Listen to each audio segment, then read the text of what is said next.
The Velthari Empire was like a giant shadow that covered the galaxy. For 3,000 years, they had been taking over planets one by one. Their red flags flew on 1,000 different worlds, and everyone knew what those flags meant. Another planet had fallen to their power. Fleet Commander Thexel stood on the bridge of his massive warship called the Void Render. He was looking at a screen that showed him Earth, just a tiny blue ball floating in space. Around it, he could see small metal objects moving in circles. These were Earth's satellites, and to Thexel they looked like toys compared to his weapons. Thexel had brought 200 warships with him. Each ship was bigger than most cities on Earth. They had weapons that could burn entire continents and shields that could stop nuclear bombs. He had used fleets like this to conquer planets across the galaxy, and it always worked the same way. The alien commander smiled as he remembered his last victory. The planet Kethara had tried to fight back with their best weapons and bravest soldiers. It took his fleet exactly 4 hours and 37 minutes to destroy their defenses and force them to surrender. Before that, the crystal cities of Velmon had fallen in just 2 hours. The pattern was always the same: show up, demand surrender, destroy anyone who fought back, then plant the red flag. On worlds throughout the galaxy, different alien species would whisper about the Velthari when they thought no one was listening. Parents would tell their children scary stories about the red ships that came from the darkness of space. Soldiers would wake up in cold sweats, dreaming about the day those ships might appear in their sky. The Velthari had a simple rule: any planet that refused to join their empire would be destroyed. They did not care if the people were peaceful or warlike, smart or simple, young or old.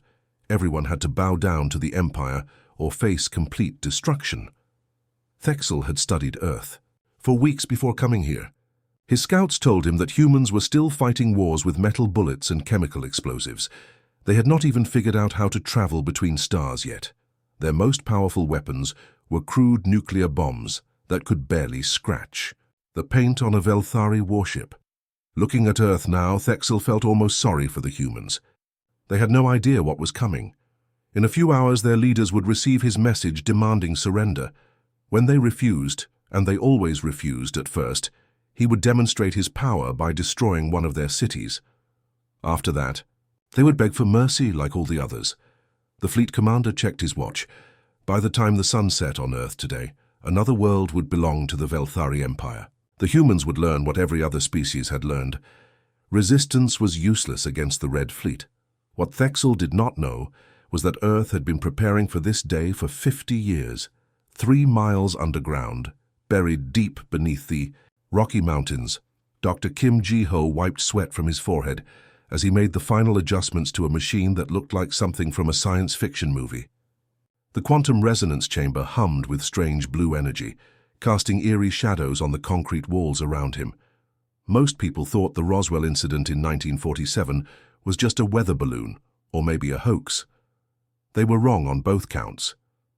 What crashed in that New Mexico desert was humanity's first contact with technology from another world. But it wasn't an accident. It was a gift that would save Earth 50 years later. The alien ship that came down that night wasn't destroyed. It was damaged, yes, but inside its twisted metal hull were secrets that would change everything. While newspapers wrote silly stories about little green men, the real alien technology was quietly moved to secret government facilities where Earth's smartest scientists began the most important work in human history. Dr. Kim had spent his entire career studying that alien wreckage. He learned how their engines worked, how their weapons functioned, and most importantly, how their computers thought. But Kim and his team didn't just copy what they found, they made it better. The cloaking fields are stable across all platforms, announced Engineer Park Soo-jin from her workstation. Her fingers danced across controls that would have seemed like magic to people just decades earlier. On her screens, she could see the positions of hundreds of defense stations floating silently through space. These weren't ordinary satellites. Each platform was the size of a city block, packed with weapons and defenses that combined alien science with human engineering. They had been drifting through the solar system for 20 years, invisible to anyone looking for them. Even Earth's own space agencies didn't know they existed. The Sentinel network was humanity's greatest secret, While politicians argued about defense budgets and generals planned for wars with other countries, a small group of scientists and engineers had been preparing for a very different kind of threat. They knew that sooner or later, someone from the stars would come looking for Earth. Park Soo-jin pulled up another display, showing energy readings from across the solar system. Each hidden platform was powered by reactors based on alien technology, but improved with human innovation. Where the original alien ship used simple fusion, humans had figured out how to manipulate matter at the quantum level. Dr. Kim smiled as he watched the readings. Humanity had taken 50 years to understand and improve on technology that aliens had probably developed over thousands of years. That was what humans did best. They took something good and made it better, faster, so stronger. The best part was that Earth's enemies had no idea what was waiting for them. They saw a primitive planet with basic rockets and simple satellites. They couldn't detect the cloaked platforms because human scientists had perfected stealth technology that was invisible even to advanced alien sensors. Earth looked defenseless, but appearances could be very deceiving. Space itself seemed to tear open as 200 massive warships suddenly appeared at the edge of Earth's solar system. The Velthari fleet had traveled faster than light to get here, and their arrival created ripples of energy that could be detected from billions of miles away. Each ship was a kilometer long, bristling with weapons that could melt mountains and shields that had never been broken. Fleet Commander Thexel stood proudly on his bridge, watching Earth grow larger on his main screen. This moment always gave him satisfaction, the moment when a new world realized it was about to become part of the Empire. He had done this dance hundreds of times before, and it always ended the same way. Usually, the first response from a doomed planet was complete panic. Radio signals would flood space as their leaders tried to understand what was happening. Then came the desperate messages, offers of surrender, pleas for mercy, promises to give up anything the Empire wanted.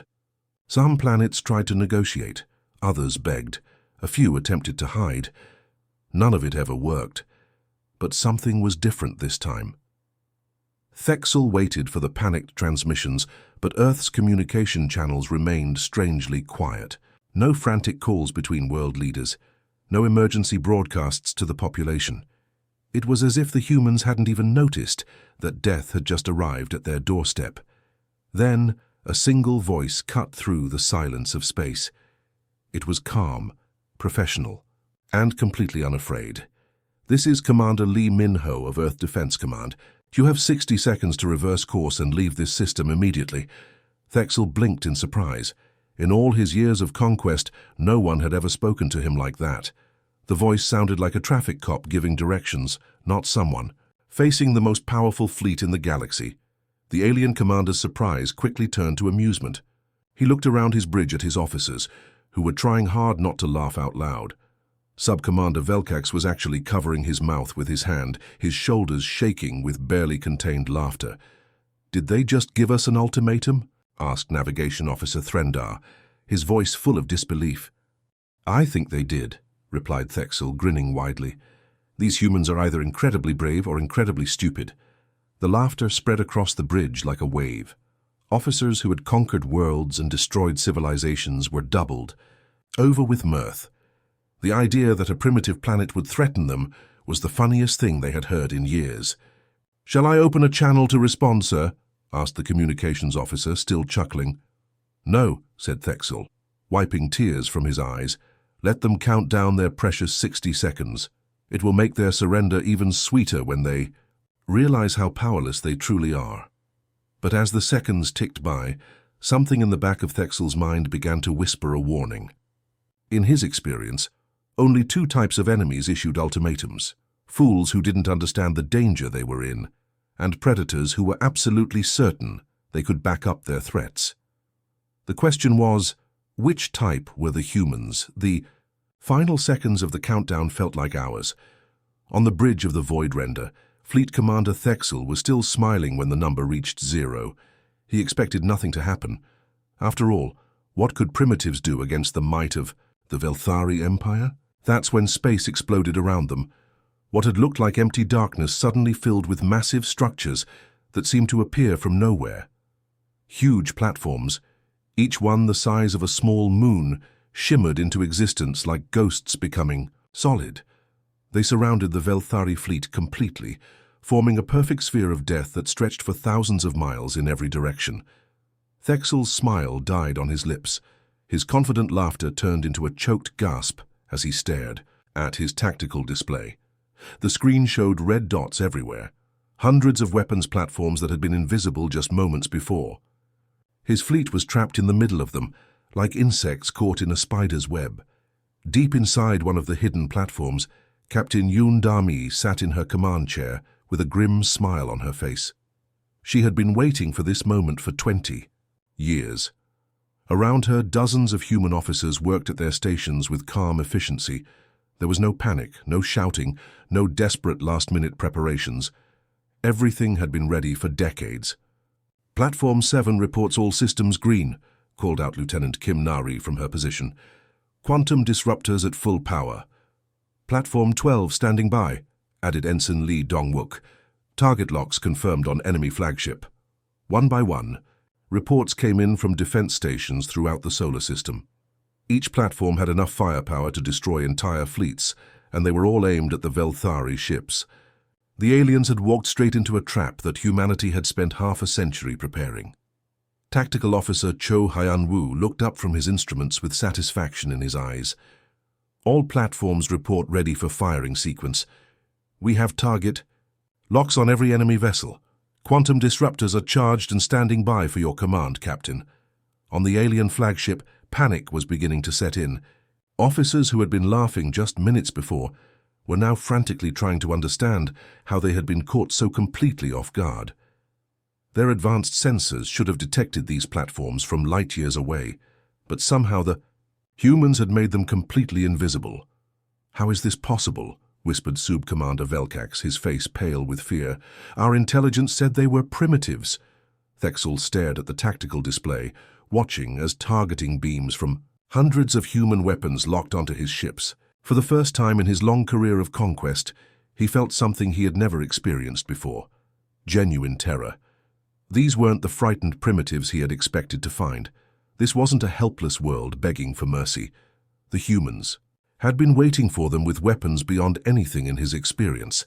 They had turned the entire solar system into a trap, and the Velthari fleet had flown right into it. The hunter had become the hunted, and Thexel finally understood the terrible truth. Humanity weren't primitives at all. They were apex predators who had been patiently waiting for prey to arrive. Captain Yoon Da-mi took one last look at her tactical display. Every single enemy ship was locked in the crosshairs of humanity's most advanced weapons. She had trained for this moment her entire career, running simulation after simulation in hidden facilities around the world. Now it was time to see if all that preparation would pay off. "Fire," she said quietly. That single word traveled instantly across the solar system to every hidden platform. In the same heartbeat, hundreds of weapons that had been waiting silently in the darkness finally unleashed their fury. The quantum disruptors fired first. These weren't the crude energy weapons that other species used. They were something entirely new. Human scientists had learned to tear apart the very fabric of space itself, creating beams of pure destruction that moved faster than light and hit harder than nuclear explosions. The beams reached the Velthari fleet in microseconds. What happened next was something no alien species had ever witnessed before. The proud shields that had protected Velthari ships for thousands of years simply disappeared. They didn't fail or overload. They were erased from existence as if they had never been there at all. Without their shields, the alien warships were just metal and flesh floating helplessly in space. The second wave of human weapons hit them, like a tsunami of fire. Plasma cannons that burned hotter than the core of stars melted through armor that was supposed to be indestructible. Gravity bombs created tiny black holes that crushed entire sections of ships into nothing. Fleet Commander Thexel had just enough time to understand what was happening before his flagship exploded around him. The mighty Void Render, which had conquered 100 worlds, became a ball of expanding gas and twisted metal in less than 3 seconds. All across the battlefield, the same scene played out again and again. Ships that had taken centuries to build were destroyed in moments. Crews that had trained their entire lives for war never got the chance to fire a single shot in return.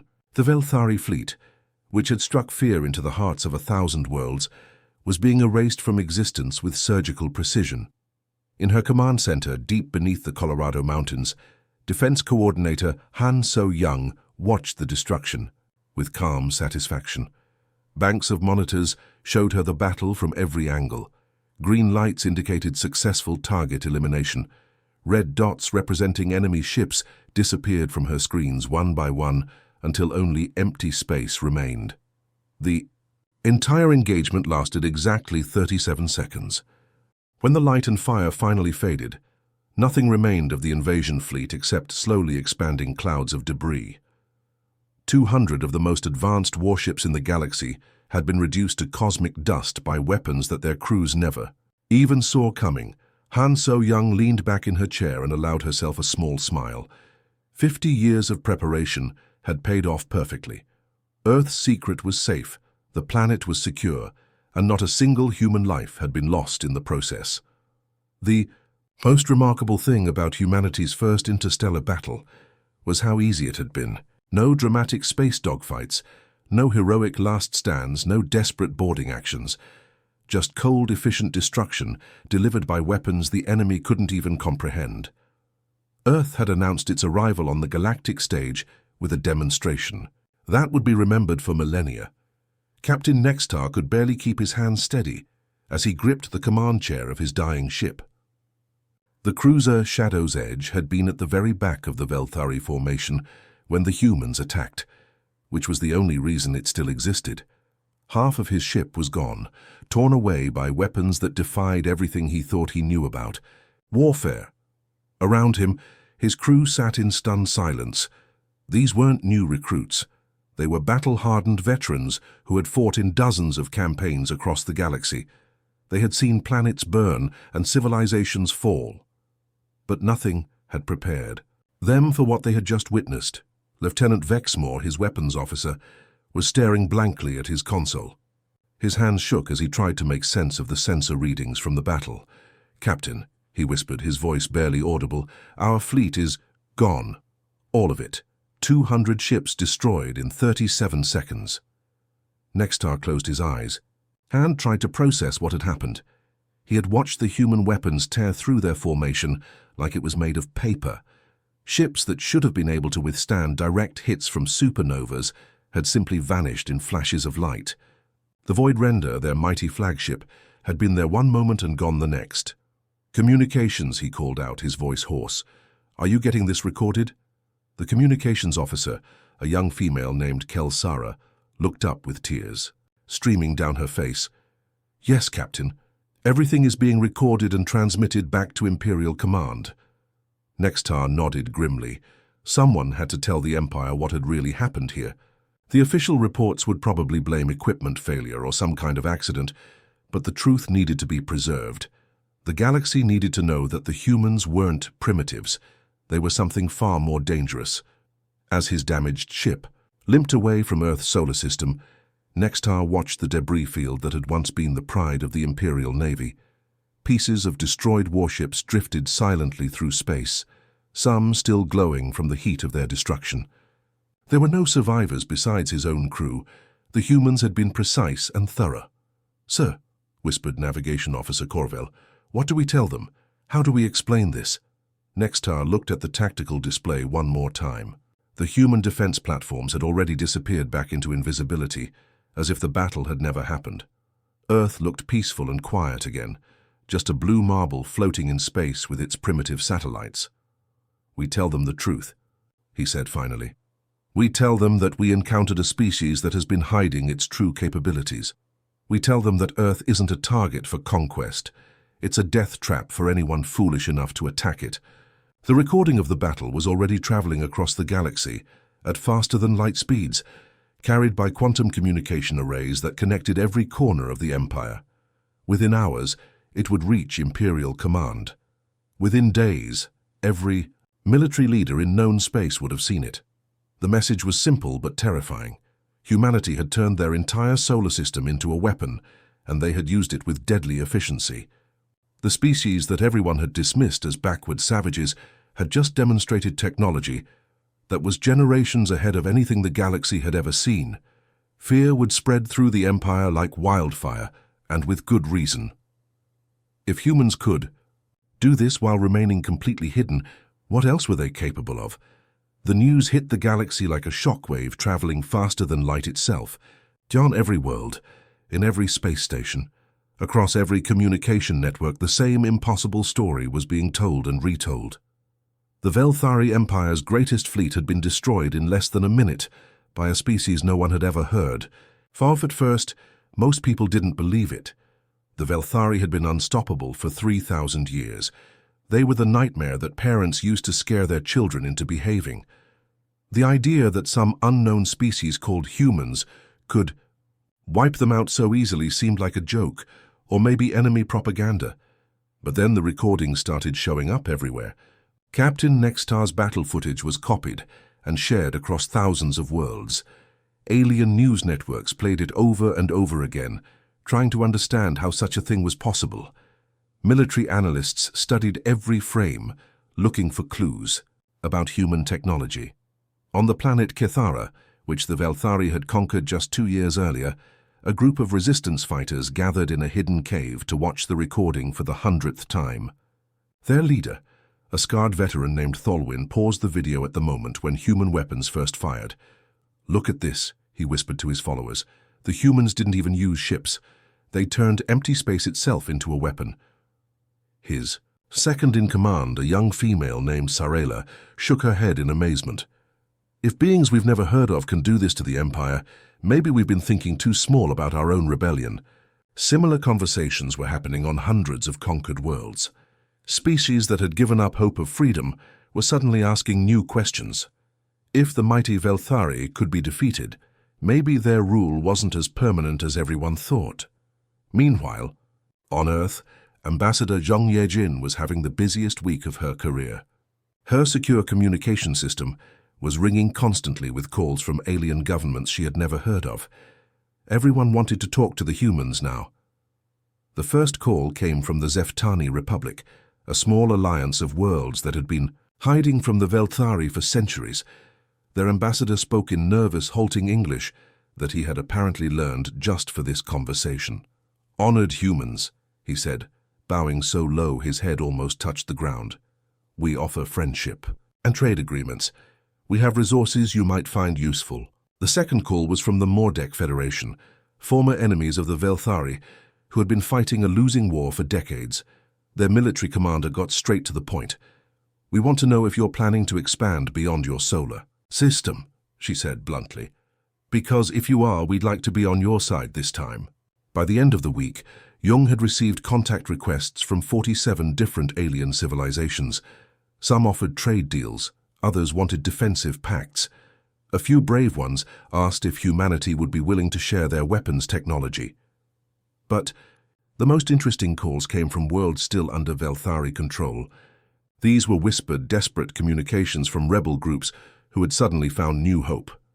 "We've been fighting the Empire for 50 years, said one resistance leader whose species Jung couldn't even identify.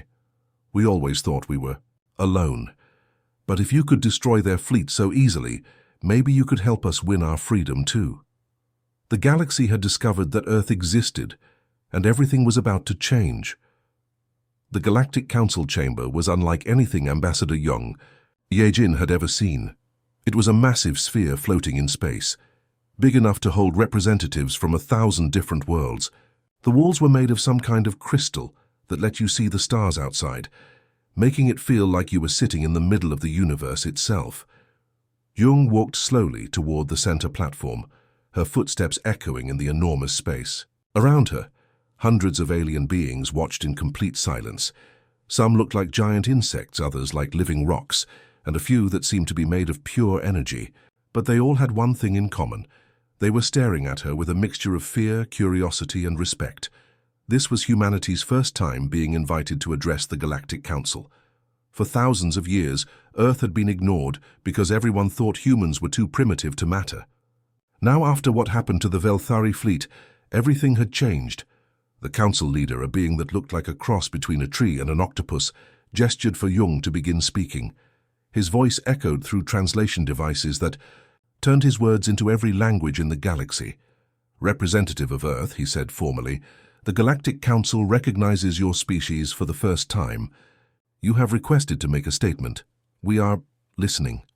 Jung stepped up to the microphone at the center of the platform. She had practiced this speech 100 times, but being here in person was different. She could feel the weight of history pressing down on her shoulders. What she said in the next few minutes would determine how the galaxy saw humanity for generations to come. She took a deep breath and began to speak. "My name is Jung Ye-jin, and I represent the people of Earth. For 50 years, my species has watched the galaxy from a distance. We have seen empires rise and fall. We have watched species conquer and be conquered. We chose to remain hidden because we hoped that peace was possible without violence." The chamber remained completely silent. Even the air recycling systems seemed to have stopped making noise. "Recent events have forced us to reveal ourselves," Jung continued. "When the Velthari Empire came to our system with weapons of war, we defended our home. We did not attack their worlds. We did not invade their territory. We simply protected what was ours." She paused and looked around the chamber, making eye contact with as many representatives as possible. "But now the galaxy knows we exist, and many of you have questions about our intentions. So let me be completely clear about who we are and what we want." Jung's voice grew stronger as she delivered the words that would echo across the galaxy. "For centuries, we are Earth, we are humanity. We seek peace with those who offer peace. We welcome trade with those who trade honestly. We will defend those who cannot defend themselves. But to those who bring war to innocent worlds, to those who enslave the weak and terrorize the helpless, remember the fate of the Velthari." The silence that followed was so complete you could have heard a pin drop. Then, slowly, one representative began to clap, then another. Within moments, the entire chamber was filled with the sound of hundreds of different species showing their approval in hundreds of different ways. Earth had spoken, and the galaxy was listening. 1 year after the battle that changed everything, President Kim Tae-hyung sat in his office, looking out at a world that seemed the same but was completely different. The cherry trees outside the Blue House were blooming just like they had for centuries. But now Earth was no longer alone in the universe. On his desk lay the most important documents in human history, defense treaties with 23 alien civilizations. Each one represented a species that had reached out to Earth after witnessing what happened to the Velthari fleet. They weren't asking for humanity's weapons or technology. They were asking for something much simpler, the promise that Earth would stand with them if another empire tried to conquer their worlds. The president picked up the latest treaty, signed just that morning with the Kitharan Republic. These were the same people who had been enslaved by the Velthari just 3 years ago. Now they were free, governing themselves again, and asking Earth to help make sure they stayed that way. Across the galaxy, the Velthari Empire was falling, apart like a house of cards. When news of their fleet's destruction reached their conquered worlds, something unexpected happened. Species that had been slaves for generations suddenly remembered what freedom felt like. Rebellions broke out on hundreds of planets simultaneously. The Empire tried to send more fleets to crush these uprisings, but their military was in chaos. Officers who had once been confident in their superiority were now terrified of encountering more human technology. Some alien commanders refused orders to attack rebel worlds, afraid that Earth might be secretly protecting them. Within 6 months, the mighty empire that had ruled for 3,000 years had collapsed completely. Former slave worlds declared their independence and formed new governments. The few remaining Velthari worlds signed peace treaties and promised never to invade anyone again.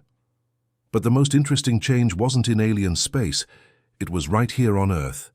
Humanity had become the galaxy's unofficial peacekeepers without even trying. Every few weeks, Ambassador Jung would receive a call from some distant world asking for help with a dispute or protection from a potential threat. Earth's response was always the same. They would send diplomatic teams to help negotiate peaceful solutions. They would offer to mediate conflicts between species, but they never revealed their military secrets, and they never sent weapons to other worlds. The hidden defense platforms still drifted silently through the solar system, invisible and waiting. Dr. Kim Ji-ho and his team continued their research, developing even more advanced technologies that the galaxy couldn't imagine. But these weapons stayed secret, known only to a few hundred humans who understood the responsibility that came with such power. What Earth had given the galaxy instead was something much more valuable than weapons: hope.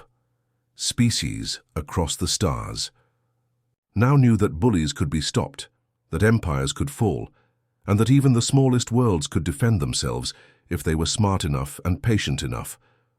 Earth had become something unique in galactic history, a superpower that nobody feared and everybody respected. They hadn't conquered anyone, hadn't demanded tribute or territory, and hadn't forced their beliefs on other species. They had simply proven that they would not be conquered, and that was enough. The quiet blue planet had become the guardian of the galaxy, and the stars were safer because of it.